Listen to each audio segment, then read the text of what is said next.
সুন্দরবনের দুবলার চরে চলে না প্রশাসনের শাসন।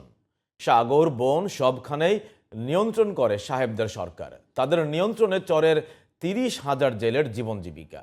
সাহেব দমনের পাশাপাশি মাছ ধরার মৌসুমে সহজ শর্তে ঋণের দাবি জেলেদের।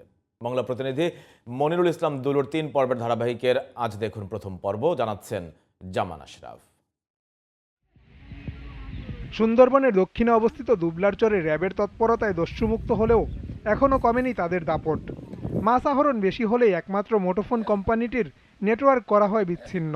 ফলে জেলেপল্লীর জেলেদের ডাঙার সাথে যোগাযোগ থাকে বন্ধ। জেলেদের যোগাযোগহীনতার ফায়দা নিয়ে অল্প দামে মাছ কিনে নেন সাহেবদের লোকজন। রাবিশ পর্যন্ত সব দাতন, কোনো জায়গায় মাছ বাইরে বিক্রি করতে পারবে না। সাহেবদের অত্যাচারে জেলেদুন বন্দি আছে, এইটা উন্মুক্ত চাই আমরা সবাই চাইলে।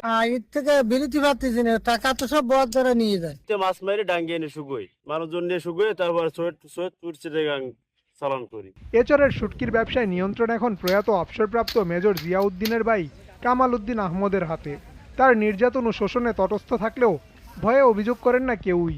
তবে বিষয়টি অস্বীকার করেন কামাল উদ্দিন। আপনাকে যে ভদ্রলোক এই কথাটি বলেছে তাকে আমার কাছে সদায় আপনার মনে হয় একটু সাক্ষাৎ করানো উচিত। ট্রলার আটকাই রাখছে কিংবা তার জাল আটকাই রাখছে, তার কোনো কমোডিটি আটকাই রাখছে, এরকম রেকর্ড আমাদের হাতে নাই। এদিকে জেলেদের সব ধরনের নিরাপত্তা দেওয়ার কথা জানান কোস্টগার্ডের এই কর্মকর্তা। এই শুটকি মৌসুমে যাতে শুটকি ব্যবসায়ীরা নির্বিঘ্নে বঙ্গোপসাগরে মাছ ধরতে পারে সেজন্য বাংলাদেশ কোস্ট গার্ডের টহল সবসময় চলমান রয়েছে। মাছ শিকার ও শুটকির মৌসুমে সরকারি সহায়তা দুবলার চরকে সাহেবমুক্ত করবে প্রত্যাশা জেলেদের।